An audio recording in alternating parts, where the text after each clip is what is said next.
Hello, everybody, and welcome back to the channel. It is the most earth-breaking, ground-shaking, but never media show money-taking, the man, the myth, the legend, the most electrifying villain in all of YouTube entertainment today. And today, y'all, today I'm here to bring you guys, I'm here to bring you The Penguin, Episode 6, Season 1, The Gold Summit.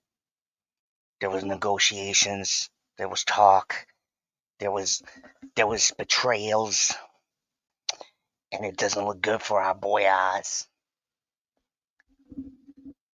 Forget about it. Welcome everybody.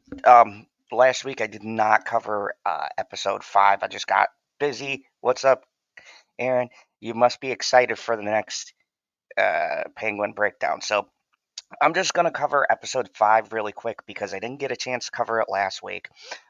Episode 5, um, Oz figured out a way to survive underground. He kind of They kind of set him up for underground tunnels. He set Sal's wife and kid on fire with gasoline. It was an awesome scene. Um, I only had one gripe with last week's episode. Um, my issue was the scene where he set the son on fire. Uh, the mother did not smell that. He doused them in gasoline and lit them both on fire. That was my only complaint. Look, it's a little nitpick in a show that's so masterfully done. It's a small nitpick, but the scene where he sets them on fire didn't make any sense. That was really the only thing. Other than that, you had some good character moments. You had them moving into Crown Point. We find out Oz was poor and he moves back to the city that essentially raised him. Uh, and then, we kind of get at the setup for episode 6. So, as usual, you guys know when things start going well, especially in these kinds of shows, you have your highs and your lows. So, what is this episode about? This episode is called The Gold Summit. This is probably one of the most defining episodes of television I've ever seen. This is a great episode. Great. So, I'm going to give you my non spoilers, and then I'm going to play, as I do, the inside the episode HBO thing where the directors talk about how they set up the scenes, shit like that. It's like 7 minutes. Then I'll give you my final thoughts, and then we'll make predictions. Because oh boy, you guys remember the day? Remember the day you'd watch good television, and you get to that moment. What was it called? The cliffhanger, right? Shows used to do this. You would get to that moment where you knew maybe it was a 45-minute episode. You got to about 39, and you said, "Shit, this is gonna end, isn't it?" And then they'd leave you to wait till next week, and you cried and you suffered and you tried to like call all your friends and put out your theories like, oh God, what do you think was going to happen? I don't know. I have no idea. You guys would talk about it and then you'd see the next week if this week. This is that kind of television. This show reminds me of that. This reminds me of you would sit and speculate. And you know what? For once, I actually am enjoying the format. HBO really knew what they were doing when they did the format this way. I'm actually enjoying the week to week. I haven't been excited for a show like this in years, and I'll be covering Agatha all along as well. The last 2 episodes tonight because I have a Halloween party I'm going to be going to. So I'm going to cover Agatha tonight as soon as I get done watching it. But let's talk about the gripping penguin. This episode, before we get started, if you don't want to know spoilers, 9 out of 10. This episode is quality television. Um, I I honestly haven't given this show lower than a 9. I think the first episode I gave a 10 just for how it was so good. So yeah, I've been enjoying Agatha too. Unfortunately, when I jump from this to Agatha, it's hard for me to judge. But I will say, I gave last week's episode an 8 out of 10. I thought it was really strong. So hopefully they finish it out good. I didn't like the first. No, I didn't like episodes 5 and 6. I think it was. I thought they were god awful. I liked 1, 2, and 3 just fine. Um, 7 was fucking amazing. And then we're waiting for 8 and 9. So that show's been up and down. But this show has been a consistent 9 or 10, like just straight across the border. And if you want to see a good show, check out Penguin. It's fantastic. This is probably my favorite show of this year. But anyways, the Gold Summit. So what is the Gold Summit? The Gold Summit is beer, and we will talk about that. And there's a lot of symbolisms. So Penguin is starting his underground business. The Falcones and Maroni, or I'm sorry, the Gigantes and Maroni are looking for Oz, but they can't find him. And so he came up with the brilliant idea, and there's a great parallels here to the Batman. He decided he was going to start moving his drugs underground, right under their noses. And he has a great line where he says, uh, you know, they're gonna be too busy looking up when they should have been looking down. Like, just Colin Farrell doesn't get a fucking award for this show. I swear to God, there's no fucking justice. Like, actually, I could pick out every actor in here should get an award for the show. It's just like it should happen.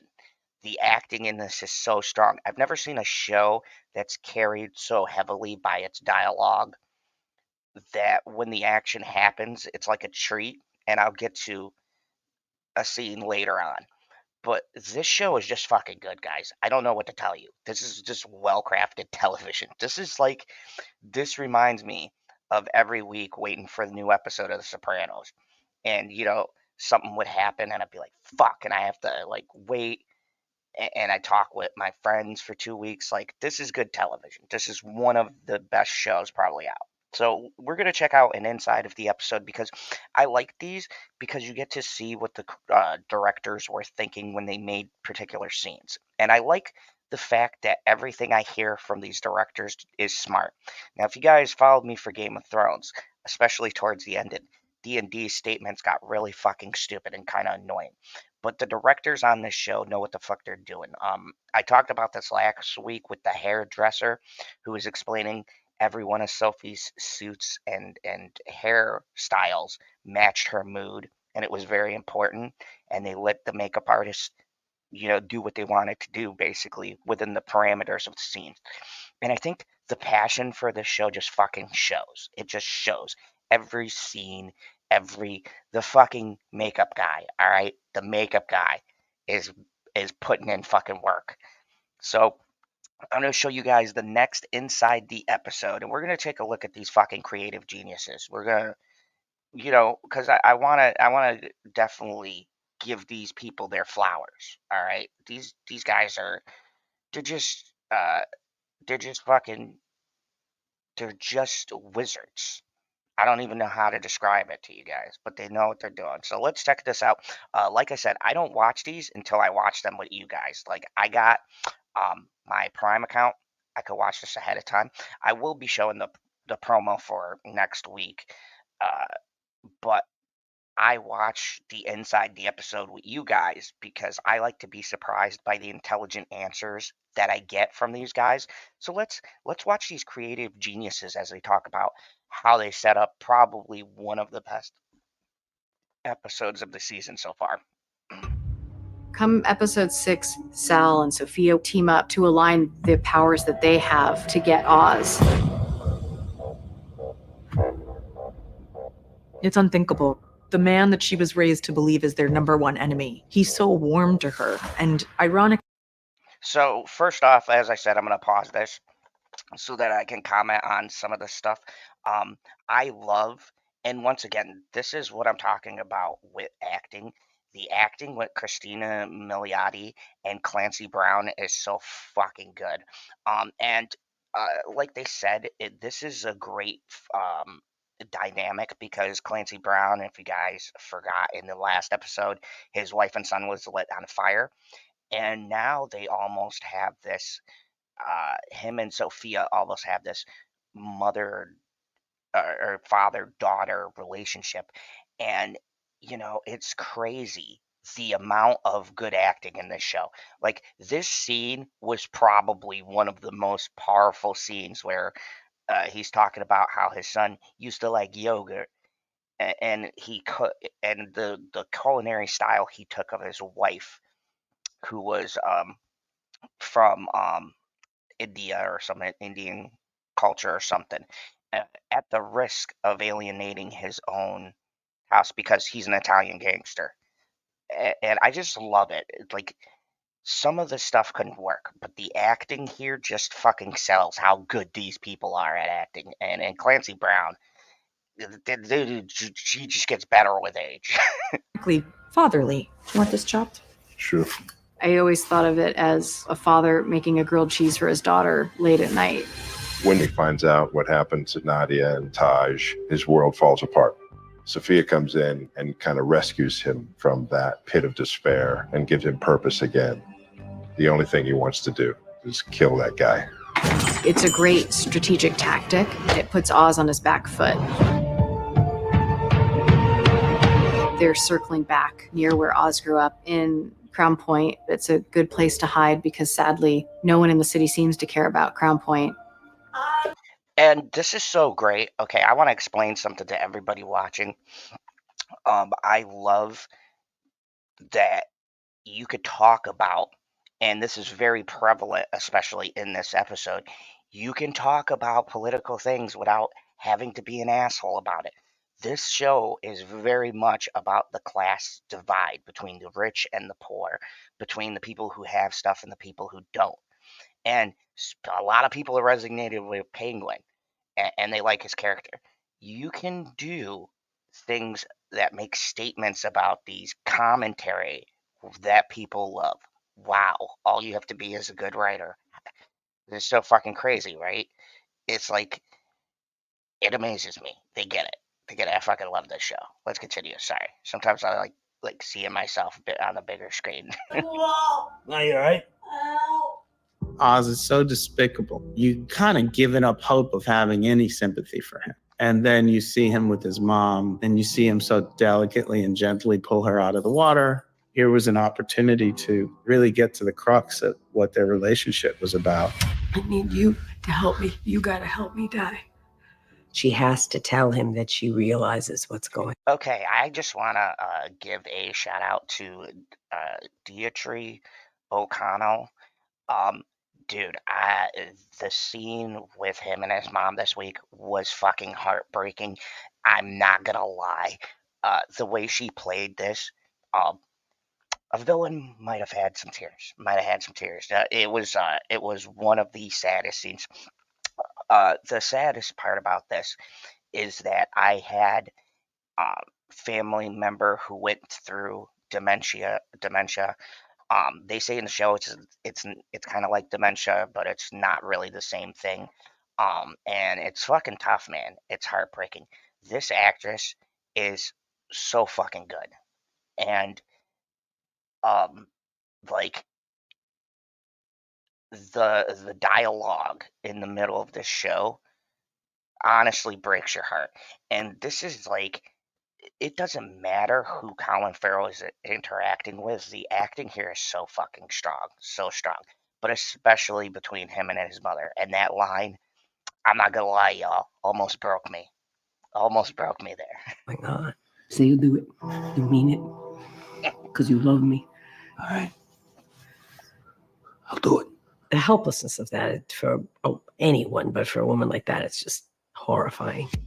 Put the blame on me. Ah, man, this was so good. Put the blame on me.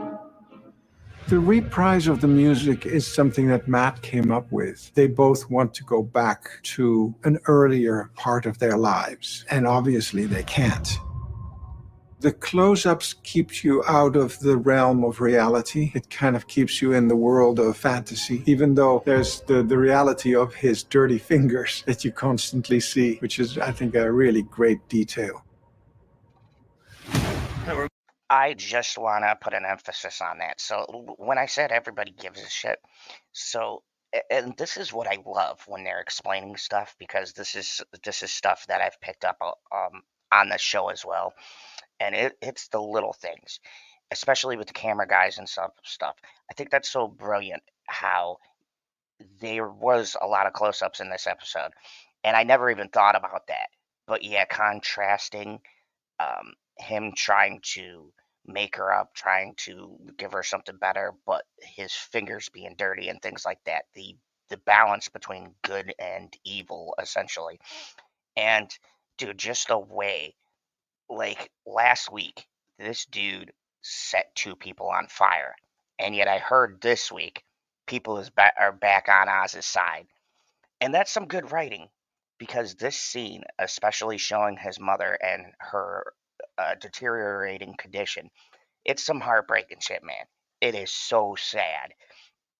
And dude, that's good writing. That's good balance, as they say. I fucking love the interaction this week.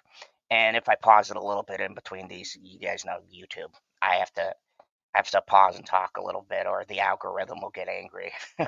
Reminds me of Paulie's Diner, don't it, Ma? When they come down to sit and have the breakfast together, there was this sense of a routine. Ma, we ain't gonna be here much longer. Not with all the cash we got coming in. Ain't that right, Vic? Oh yeah, big money.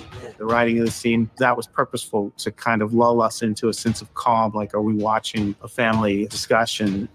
Thank you, sweetheart. You're a good boy.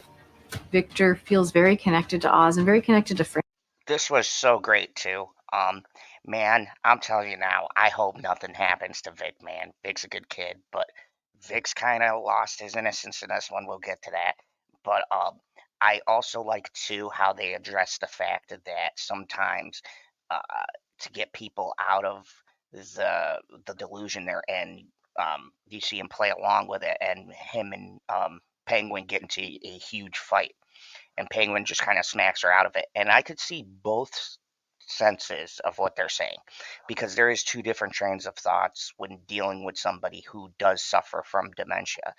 But man, just the way the show tackles these while weaving this into their character development and moving the characters forward, it's like such good. How the fuck can I? It's like such good writing. It's just a writing 101. Like, this is how you make a story, and you could still say what you want to say about how the elderly are treated, about society, whatever the fuck, but you focus on the story that you're telling. And these guys get it. I've said it before, I'll say it again. This writing team gets it. Francis. They're his new makeshift family. He's hardened a bit, carrying a gun, and he meets Squid again. He is a bad guy, always watching Victor. Yo, where you getting your money from, Victor? Okay, really quick, guys. I just want to know: does this guy not remind you of like a bargain bin Macklemore? He looks exactly like fucking Macklemore. Every time I heard that said, and I was like, holy shit, yeah, kind of true. Um, and I just love this. If you guys remember, since I've been covering this, in the beginning when he first met Squid, he was very passive or whatever else. But now, Squid doesn't realize he's changed. Victor is not the same kid who is just stuttering, who he looks down on. And if you guys watch this episode, because I wanted to point out some things they might not say, there's a huge through line in this episode, okay?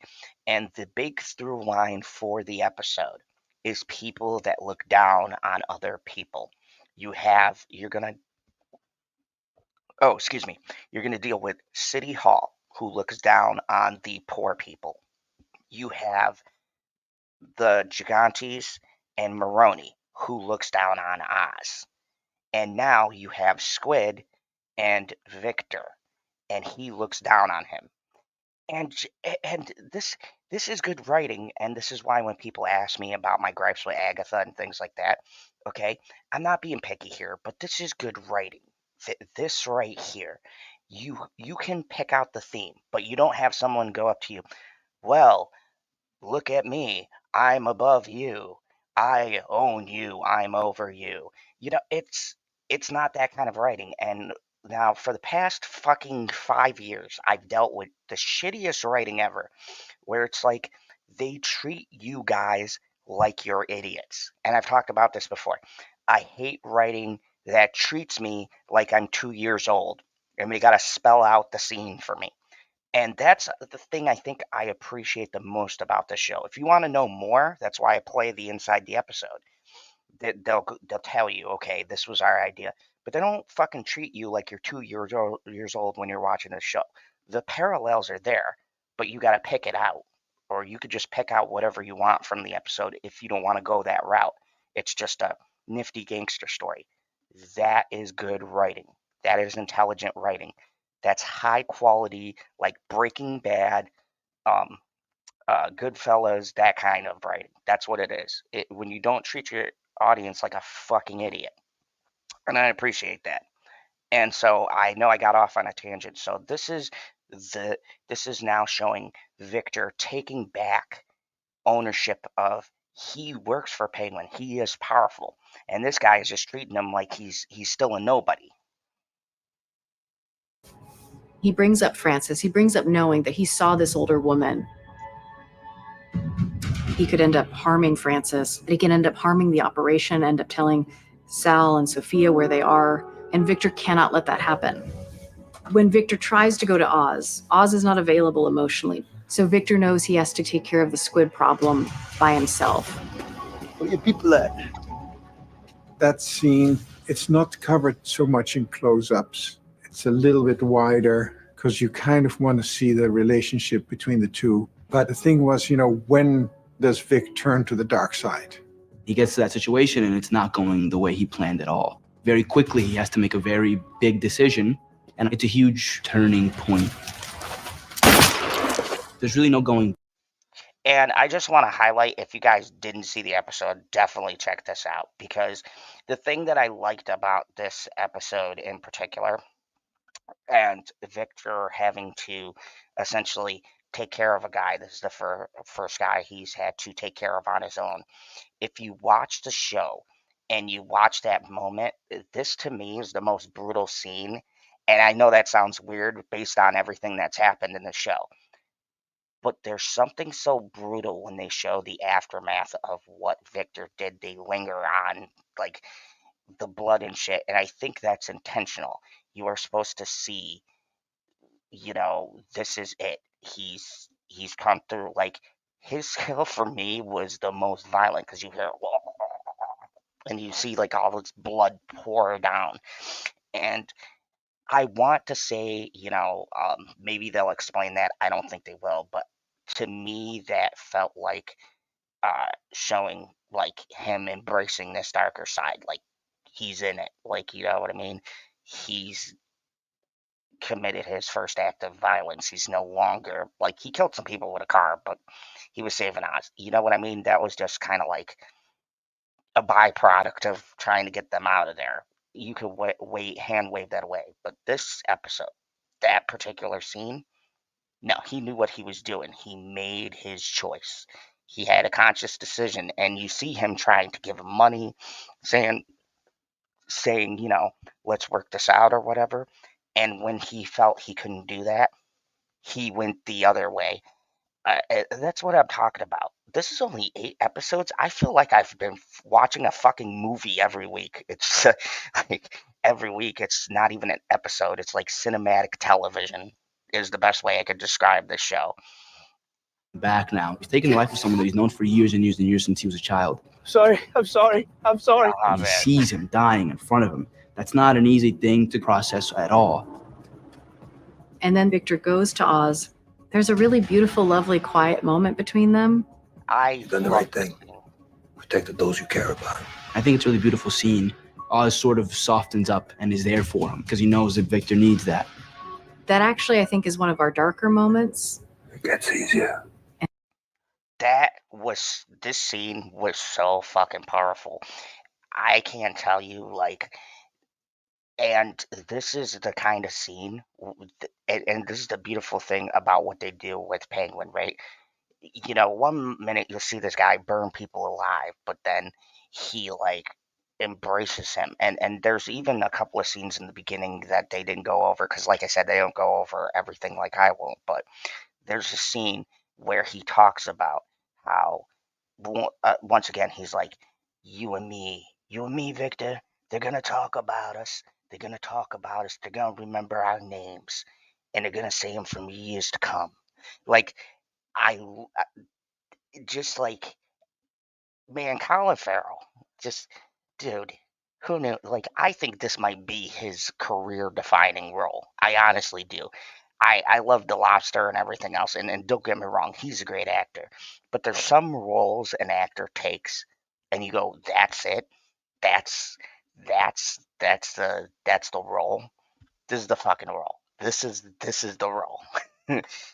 This is like if you talk to me 10 years from now, this is the role I'm going to introduce people to. I'm going to say, go watch The Penguin if you want to see Colin Farrell's best work. And it's a little bit like, welcome to this life. And the fact that he says it gets easier means that you're going to kill more and more people and you'll stop feeling what you're feeling right now. Just and the shot of the blood on the shoe. It was important to me to have Eve and Sophia meet because I always felt like that dynamic was really intriguing. Eve has always been a little afraid of Sophia and knew some of the women that died and presumed that Sophia is the one who killed them. What? Didn't recognize me? I don't even know how I would have approached the character had that scene not be there, because it's such a sort of deconstructed version. I want to say, people talk about writing strong female characters, right? That's always an argument on the interwebs. And I agree. This scene is how you write two powerful women in a room sparring back and forth.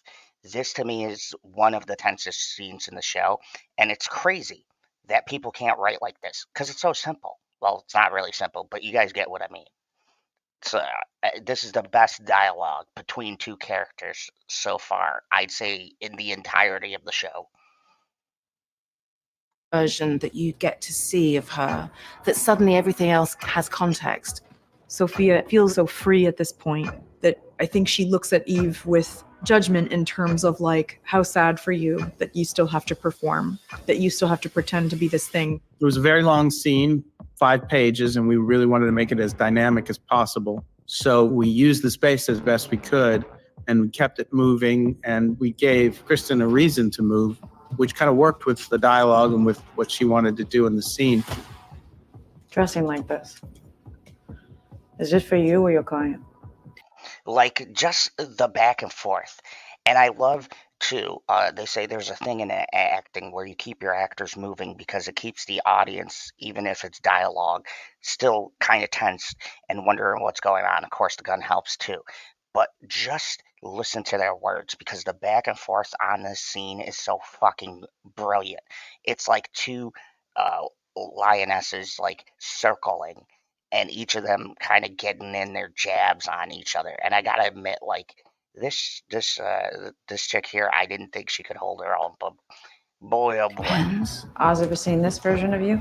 Sophia gets to see Eve in a way that we've never seen her before. Completely raw, real. There's no role play happening. So she's definitely attempting, I think, to present as though this is going to be an honest exchange, while there is still part of her that's going to try her damnedest to find her way out. This woman meant nothing to you. They were family to me. You still think I'm the hangman? He never told you? My father killed those women. Oz knew. And that is the turn in the scene where Kristen actually confronts her face to face for the first time. And then they finally start talking to each other. It's quite a surprise to Eve that she's been betrayed by Oz. And I think there's like this very quick recalibration as to how then to handle Sophia. Because if he's willing to throw me under the bus, then what am I doing protecting him? You were his alibi. You knew. Not at first, but yeah. This, I gotta say, is the most tense scene that I've ever seen. What's up, KH? Good to see you.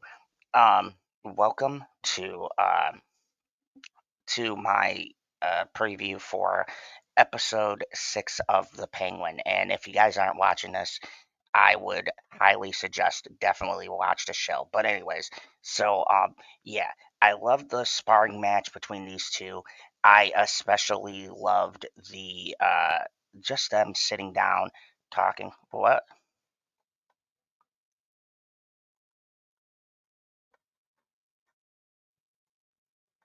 Oh no.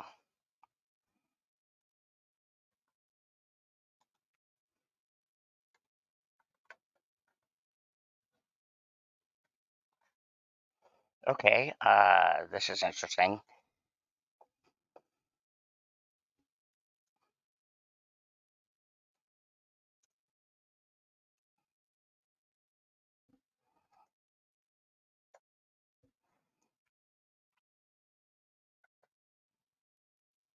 Okay, so hopefully, let me see if I'm back yet.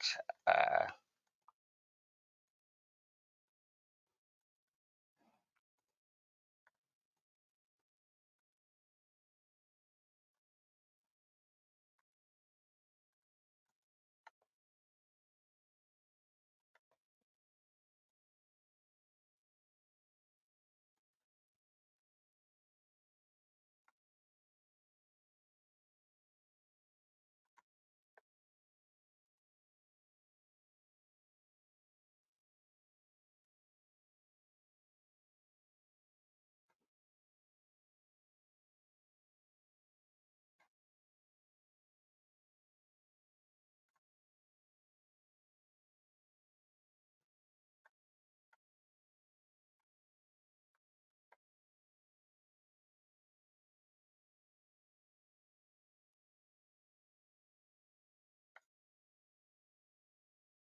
all right, so I guess I'm back. Sorry about that, folks.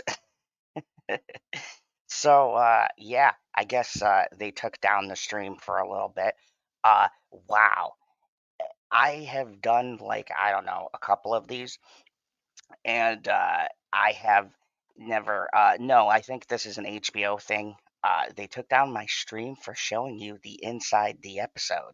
So, I guess I'm just going to talk it out and tell you guys the different scenes. God, I fucking hate YouTube policies. I'm probably going to have to cut that a little bit of a delay now from my video. So I loved the back and forth between uh, Eve and Sophia in that scene. So I'll just kind of talk it back. Thank you. I'm sorry, guys. This is so fucking ridiculous. So the scene between Eve and Christina Milotti, they are talking back and forth, and Sophia comes in. She has a gun. They're circling around. Um, they have this great dialogue, and Eve doesn't have her normal dress that she has on. Like, she's not dressed up like she would for a client. It's just them as two women who are in control of their own little thing, talking back and forth. Now, what I don't know when it cut off, but what you guys missed was basically Oz had never told Eve, who is the closest person to him, that you know uh, Sophie wasn't the hangman. It was her father. And we still don't know how much Oz knew. We don't know if he figured everything out. We do know he had a feeling, and he kind of left Sophie on her own. And in that scene, Christina Milioti cocks the gun, and she says to Eve, basically she's got to go. Uh, Eve says, "Just do me a favor. Don't hurt my girls." And so she goes, "Well, that's what you care about." And she was like, "Yeah." She goes, "I got their back, they got mine." And she pauses for a second, and she looks and she goes, "You're right about one thing. That's something I'll never have." And she goes to walk away, and in that moment, she Eve switches up, and she says, "Oz is at Crown Point," um, and gives them up. And basically it was a turning point because she was betrayed after all of the secrets and the shit that she kept for Oz. And so she gave Oz up. And so let's get to the big cliffhanger. There was a thing in Crown Points where the mayor and everybody was diverting electricity from the poor neighborhoods to supply the rich neighborhoods. And Oz took a needle nose plier to the guy in charge, and basically was ripping part of his nose, and basically threatened him and said, "Turn on the power for the poor people, or next time I come back, it won't be as nice." And there's a funny little scene there, but basically it's showing Oz is helping the people.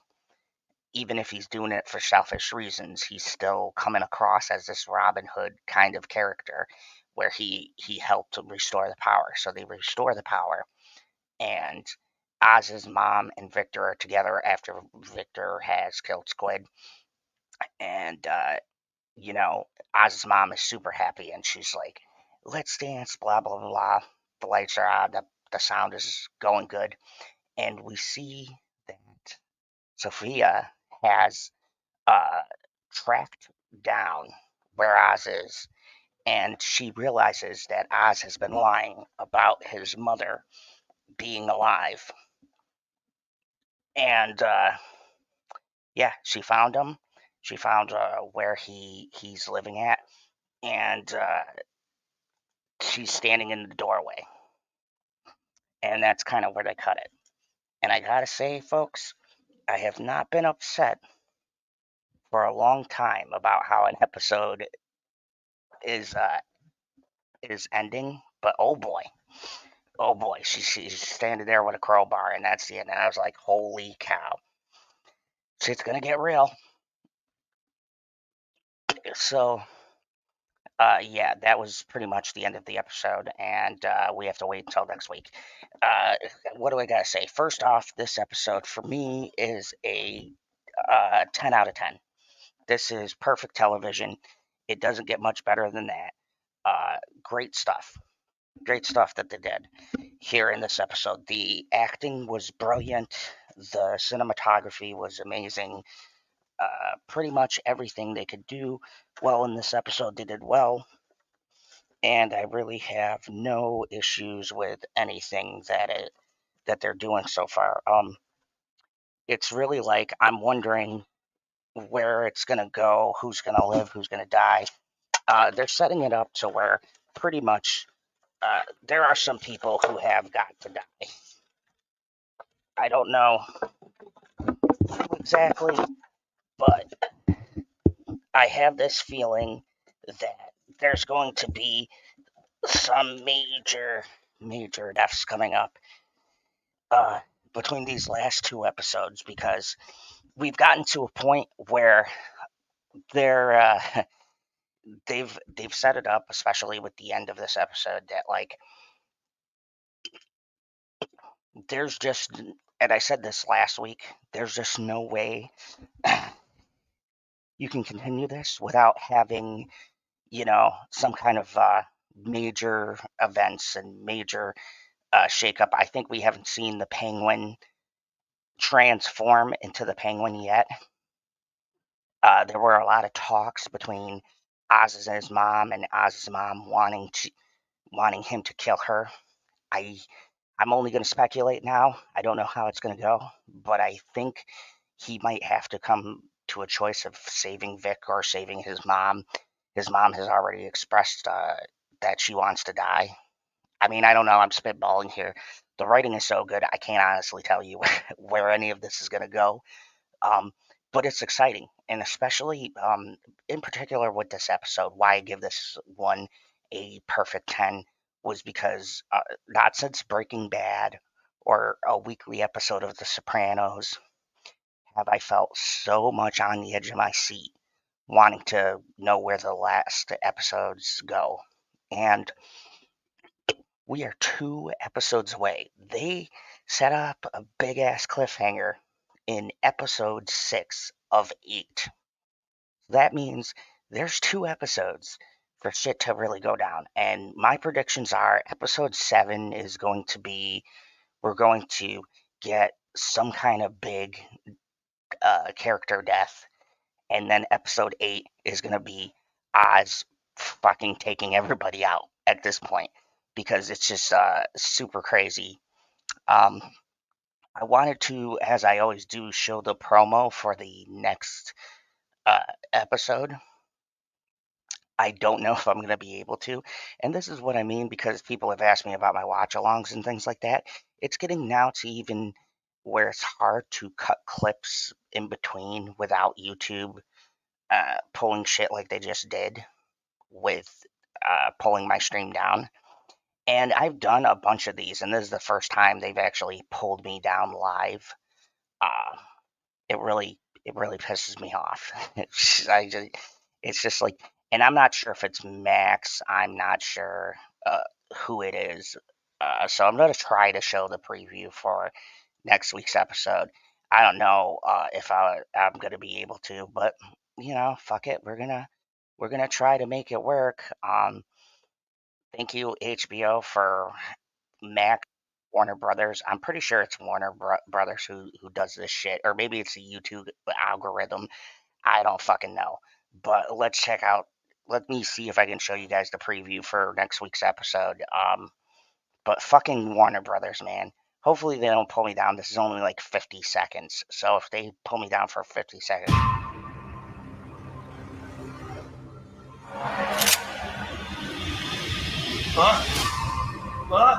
Vic!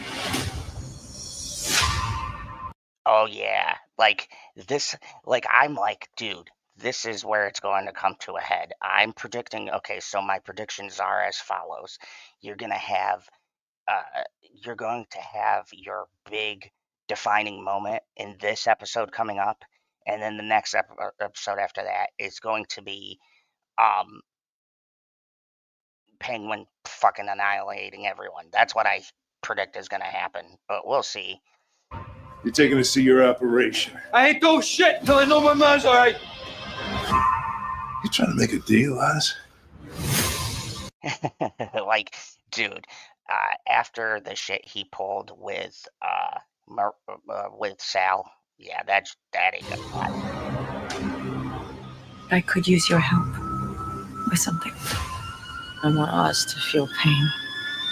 And like this scene, like he's got both Vic and his mom, so I don't know who she's talking about, but I like the way they kind of leave that up to them. Real pain. Gosh, what a cliffhanger to leave people on. I'm super excited. This is probably one of the best shows. So now, as I do towards the end of these, and you guys are lucky, you guys are more than welcome to leave your predictions in the comments. But let's talk predictions, where we think it's going to go. I definitely think one main character that we know and love is going to bite the dust. I have no clue who. I have a feeling Sal might die. I don't know. This might be a little bit random, but I'm thinking he's going to die either 7 or 8. But then again, Sal is in the greater world of Batman, so I don't know. Maybe he makes it out. Maybe he's not around. I don't know. Or maybe Penguin goes, hunts him down, and kills everyone. I have no clue. This show is just a wild card. But I want to say that I'm starting to think that at least maybe 2 people are going to die that we care about. And I'm calling that I think it's going to be Sal. And I think I'm going to lean towards Penguin's mom because she's old, she's got dementia, and I definitely don't see her making it out of this series. Like everybody on the internet is saying the same thing. Like the actress is so great. I would love to see her alive, but I don't think you get the Penguin's full transformation until he loses, because he said his mom is the only thing that keeps him good.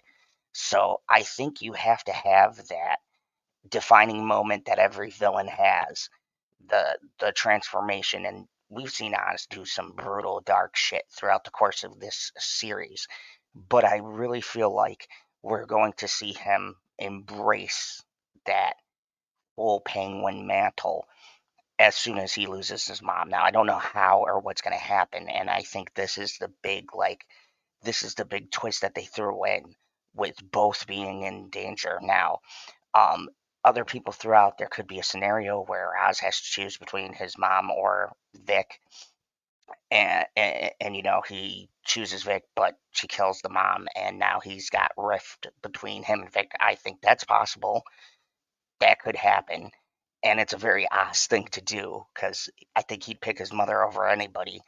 Um, it's also she could already die before he gets there and he saves Vic. But I definitely think the next episode, Oz's mom is done. Like I definitely don't see her making it to the end. So I would definitely confirm that. Vic is still up in the air. I would love to see him in the new Batman movie. I think that the kid who plays him is so fucking good, and I would love to see him be his right hand man. And I think that would be the only other person that Penguin would trust. He would be like, even when he ascends, he would be the one. But he could blame Vic for not protecting him. So there's so many different little interesting angles they could take the next episode into. But I really believe that at the very least, we're going to see one main character bite the dust. Where we got 2 episodes left, and this is a very Game of Thrones, Breaking Bad, Sopranos kind of thing. If you ever watch those shows, all of the interesting shit and all of the major events happen an episode before the final. So, like Game of Thrones, the Red Wedding was actually not the last episode of the series, it was the one before. And then you had the aftermath of the Red Wedding in the next episode. So, if they follow that format, I think we'll lose one person or maybe even 2 in the episode before the final, and then the final is going to be the aftermath. Maybe he takes out people, maybe he starts to control, but it's definitely going to be keep your eyes open. Next week's episode is going to be a fucking banger, I think. Next week's episode might be an 11 because some shit is going to go down. And I love the fact that the show has been building to these last 2 episodes. So I feel like these last 2 episodes are what everyone's been waiting for. Like, where does this go? How is Oz going to become the Penguin? What is he going to be like in the Batman 2? Who's going to be around? And I've heard rumors and things about the Batman 2 movie. They're talking about Mr. Freeze and a bunch of other different people. Matt Reeves is keeping it very hush hush. He did say the Penguin is going to play a bigger role in the next movie. And that's why they did the show, to kind of set him up to be that guy. So I've got to believe that if he's going to be in a Batman movie, the way they're going to end this has to end with him on top or some version of it. Or fuck, who knows? He might not be on top. Maybe he gets knocked to the bottom again. But I think they're really setting him up to be one of the kingpins in Gotham. And Batman's going to run into him. You know what I mean? He's going to be the guy who, say, controls Crown Point. And he's got all of these gangs under his belt. And, Batman's got to do his thing and beat the shit out of them, not rehabilitate them and throw them in Arkham. It's the normal Batman shit. But yeah, that's my predictions. I think we're going to lose 2 characters. I think that we're going to see the retaliation in episode 8. And then hopefully we wrap this up with a nice bow. But I got to tell you, 2 weeks left. I've been excited to talk to you guys about this show every week. This is the first show I think I've covered in a long time where I've gone week to week. I haven't done this since the last seasons of Game of Thrones. I will be doing Agatha all along. I covered episode 7. I'm going to be covering the last 2 tonight. So I'll be watching those as they premiere, and maybe I'll go live. I'll see how I feel, or maybe I'll just jump on and give you guys a short, and then I'll go live and go into an in-depth breakdown on Agatha. Surprisingly good. We'll see if they land it good. But so far, it's okay. Not my favorite show. It's kind of funny. Bitchy started getting into it, so maybe I'll do something and she could give her thoughts on it. She went back through and watched WandaVision going into Agatha. So God bless her soul. She watched WandaVision, I think, in like 2 days and then jumped into Agatha. So it's interesting to get her opinion because she gets to watch more of it than I did. I've been kind of following the Penguin and Agatha side by side, so it's really hard for me to jump from this show to that show when so much shit happens in this show. And like, we just had a great episode in Agatha. Like, honestly, that's my view. If you guys want my opinion, I think there's a huge disparity, to be quite honest with you. Like, I go from acting like this to the MCU. And I'm sorry for all the MCU fans out there, but the writing's just not as good as the show. It's just not. It's just fucking facts. Like, the acting and the cinematography and the set designs and everything else, they're two very different shows. And that's just not saying one's better than the other because I hate that comparison. It's saying they're two very different takes with the same concept. Okay, they're both about villains that are having a redemption arc, but I think the Penguin handles the villain much better than Agatha does. And that's just my honest opinion. Now, there's 2 episodes and that could change. But honestly, I don't see myself. I fucking hated her in the beginning of the show, and I'm not really keen on her towards the end. I just understand her better. And don't get me wrong, the actress does a good job. But with the Penguin, there's so many levels. And you're on such an emotional roller coaster where from scene to scene, you don't know if you like Oz. Like, one scene, he's hugging his mother with dementia and helping her out of a bathtub, and you're like, oh man, I feel for the guy. And then the next scene, he lights somebody on fire. That's good writing. Agatha is just all over the place, and they want us to believe that she is, she cares about these people or whatever else when she doesn't exhibit that. You know what I'm saying? It's just very different ways to handle a character. And I think that to make a villain compelling, yes, you can make them an asshole, and still, that's what they do in the Penguin. He's an asshole. He will throw you under the bus, and they proved it in this episode. I showed you guys the clips before they took me down.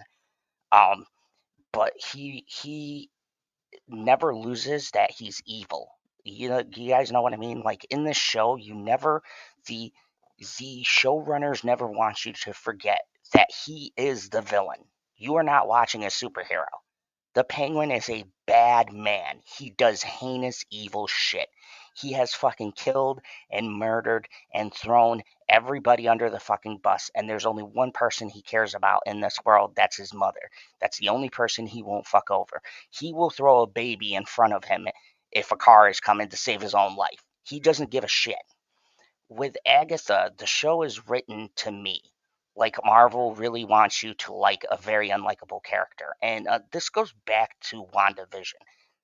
They did such a good job as setting her up as this just really heinous bitch that now the writers are in a situation where they've got to give some kind of levity and make her somewhat likable so you follow her on this journey. But the thing is, I just don't think the character work is as strong as in here. Really what makes that show good is the people acting the show out really are giving it 100%. And that's where I say, and when I've said in my reviews for that show compared to this, you can't compare these shows. It's like apples and oranges. It's two different styles of acting. It's two visuals.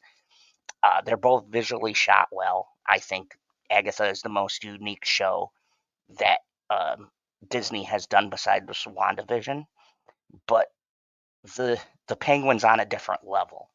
It's just on its own playing field. When you talk about the Penguin, all right, you're talking about it being compared to shows like Breaking Bad, The Sopranos. Fuck, people have compared it to Godfather and Scarface and shit. Like, you're talking about this show is being compared to classic movies and television shows. Okay. Now, Agatha is, in comparison to all of the other stupid shit the MCU has done, yeah, it's a great show. I think quality wise, it's a great show. But when you're like me and you're jumping from this to that, there's a very, very huge difference in the writing. I can't stress that enough. You guys heard the interviews. I would love to hear interviews of them making Agatha because The passion that's in this show, you can hear it in the directors, the writers, everybody talks to each other. Every episode is in sync. And when I'm watching Agatha, there's a lot of episodes I just did not like. And it felt like a complete break to what the central story is.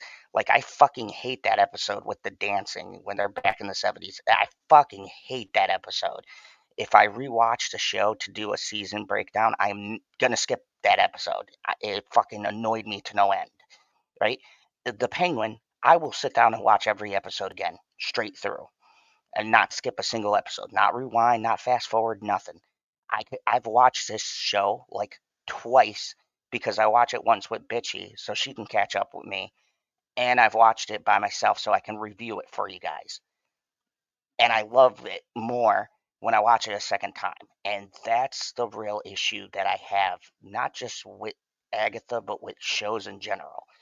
The disparity between each episode is so evident. It's like you get one episode that's like way up here, and then you get another episode that brings you down. It's very inconsistent, but this show has been consistently fucking good from beginning to end, from the very first episode, the first 10 minutes, till now. This show has not dipped one bit for me. It's just gotten better.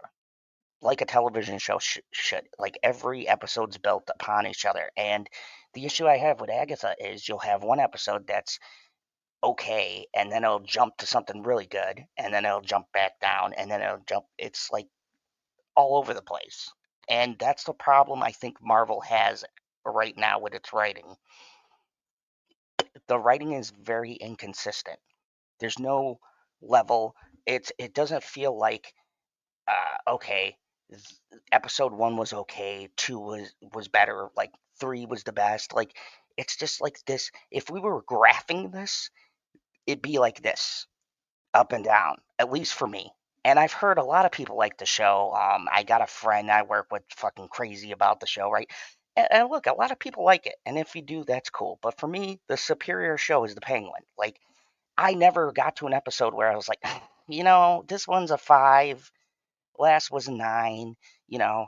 I hope it gets better next week. I was just like, holy fuck, how are they going to top that episode? And then they showed another one. I'm like, holy fuck, okay, they can't get higher than this. Nope. This episode is a 10, folks.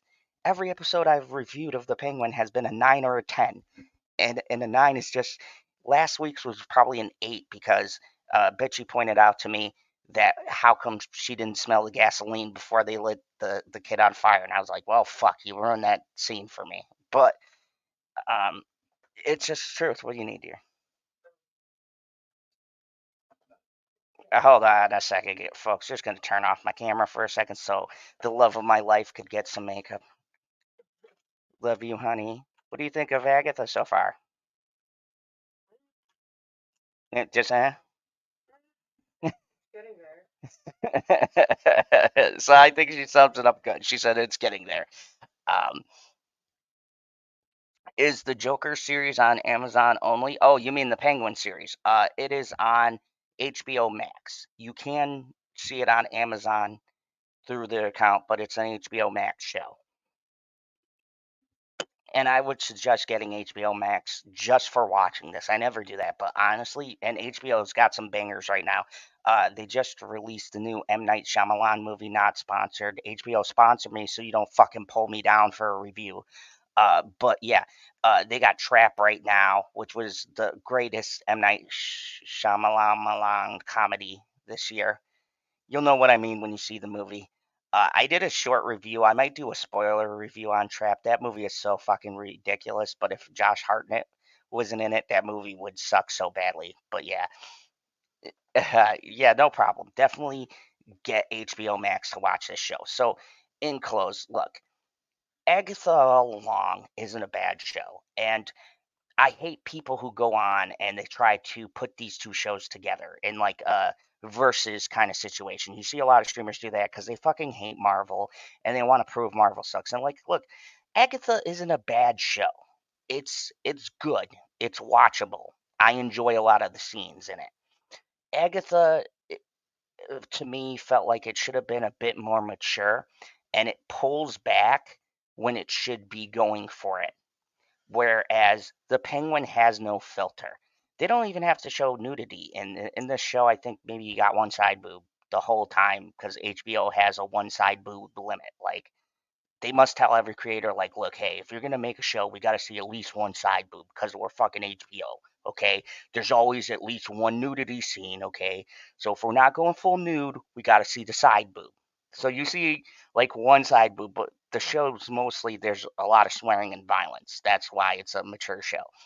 But it proves, though, that they put their foot on the gas when they need to keep you interested. And my problem with shows by Marvel in particular is that when they should be putting their foot on the gas, they kind of stall. And then they wait to the very last minute to try to get everybody interested again. And don't get me wrong, I said it. Episode 7 was the best Agatha had. Like, it was a brilliant episode in so many ways. Like, so many ways. The cinematography, the themes, everything else. I said it was an 8 out of 10. I just didn't give it a 10 because I want to see where the rest of the episodes go. But for me, like, episodes 1 and 2 and 7 would be the strongest out of that show. Now, in this show, every episode is strong. I can't give you the weakest. Maybe the first episode would be the weakest now, having seen most of the show. It just gets better. And that's my issue I have. And this isn't just an MCU problem. This is a television problem in general. I feel like they do not know how to write good television anymore. They don't put effort in making things better. Jesus Christ. This is what, folks, this is love right here. Because she's just reaching across me and I can't put my camera on. Okay, so anyways. This is, to me, great television. And if you take nothing from this review, fucking watch The Penguin. Look, you can even wait 2 weeks, it'll be out, and watch it all together. But I would encourage you. I really want good numbers for the show. And the numbers are strong. They're super high, and they're talking about giving this a season 2. And I would be totally fine with that. I would hope season 2 would come out after the Batman movie, so they can connect them a little bit like they're doing with this one. But this is just good writing. If you want an enjoyable television show that'll keep you at the edge of your seat, and where week to week you're gonna want to be like, oh my god, what's gonna fucking happen next? If you like that kind of television, if you grew up like me with the great HBO shows that they had back in the day, like we're talking about fucking every show they put out, they could do no wrong. I think people forget HBO used to be like, you said something was on HBO, people would tune in. It didn't matter what it was because they knew they made quality shows. They made Rome, Deadwood, 6 Feet Under, The Sopranos, um, The Leftovers. I mean, I could keep on going. There's probably some I missed. I mean, Sex in the City, Oz. I mean, this is peak HBO. Chernobyl. Like, HBO used to be the channel you tune in to HBO because they had all of the movies that you wanted to see, and they had original programming that nobody at the time was doing it. But when streaming came out and all these other things started happening, HBO kind of lost its way a little bit.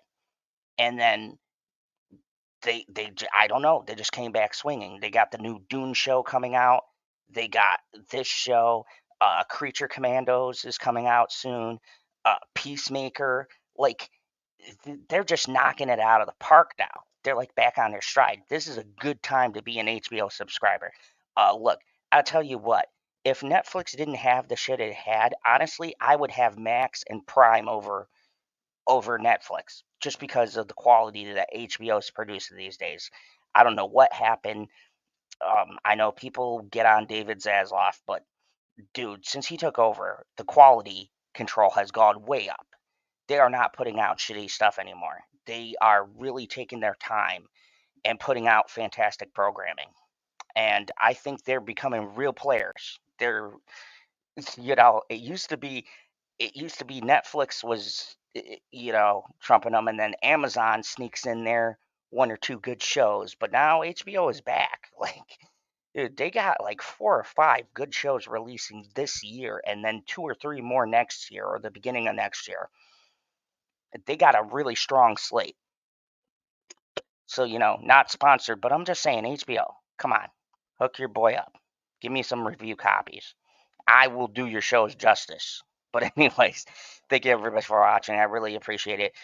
Check me out later tonight. I'm going to be doing my final thoughts on Agatha all along the last 2 episodes. I will let you guys know how it ends. I am excited after last week's episode, I will say. And of course, I will be covering the rest of the Penguin. I'm also going to be doing something special.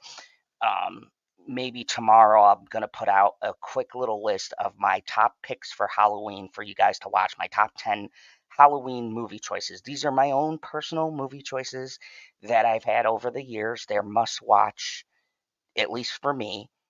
And I'm going to go through that list for you guys. And, it'll be surprising. I got some very old movies and I got some newer movies that are in my rotation.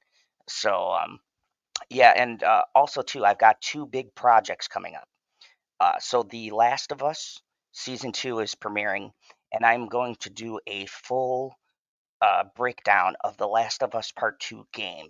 I don't got a capture card, so I'm just going to look at something on YouTube with you guys and explain some story stuff. I will put a spoiler warning because I don't know if anything I reveal from the game is going to be in the show. They follow the game very closely.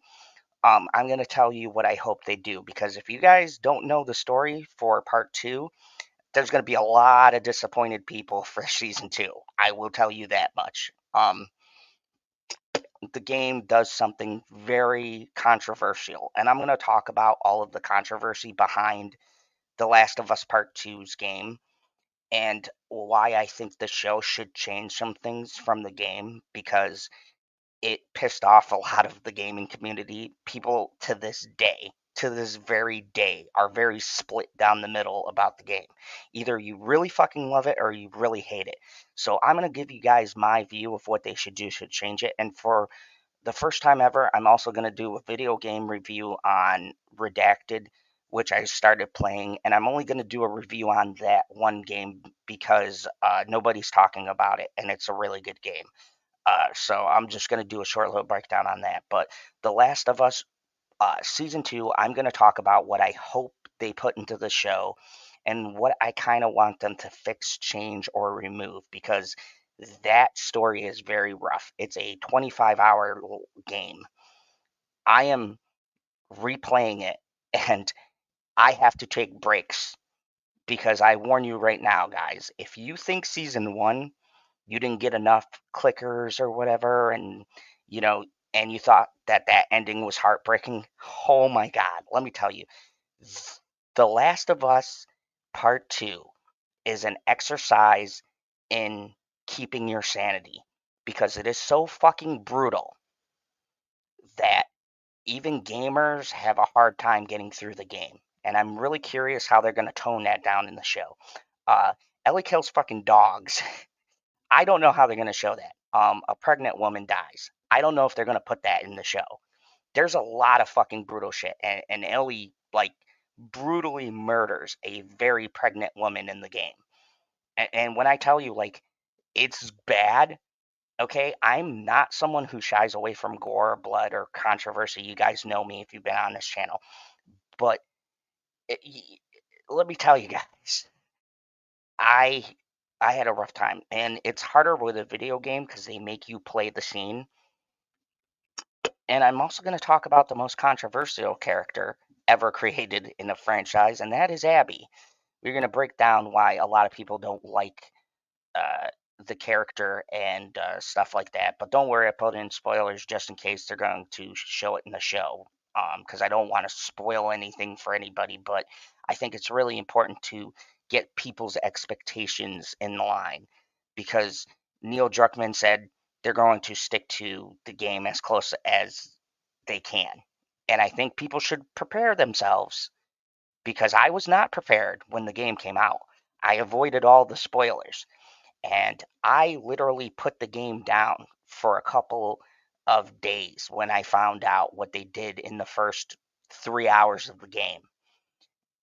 So, I will warn you guys. I am curious to see how season 2 is going to land with people who's never played the video games and they see what happens to some of the characters, because holy shit, I think a lot of people will be pissed off. Or maybe they won't give a shit because they're not a gamer like I am. But, I think it's going to ruffle a lot of feathers. Anyways, thank you guys for watching. I really appreciate you. In the description below, hey, check out all the things. I got PB, I got Perp and justinproper and everybody that's here on the channel, and also to check out the Cash App because YouTube likes pulling down my streams, and yeah, it's tough out here for a villain. Also, go to moviepalette.com, put in promo code ZONE15. You can save 15% off of your great movie palette. What is a movie palette? They take the colors from the background and they put them on this board, and it's the whole movie, but the color scheme throughout the movie. So you like the Batman? It's a lot of black and red. You like the Penguin? There's a couple of different things in there, but they got every kind of movie palette that you can look for. And if you put in my promo code on top of a sale, you get the sale price and 15% off. So if you want to support a villain, go check out my Cash App, go check out moviepalette.com. And thank you everybody for watching. I got a lot more stuff coming up. A couple of projects are going to be super long. My Last of Us project, I'm going to break up into parts. And I'll bring you the final episodes of The Penguin, the final episodes of Agatha, and a couple of movie reviews. So thank you everybody for watching. And as always, remember, there is only one rule here in the Fandom Zone. Kneel before General Zod.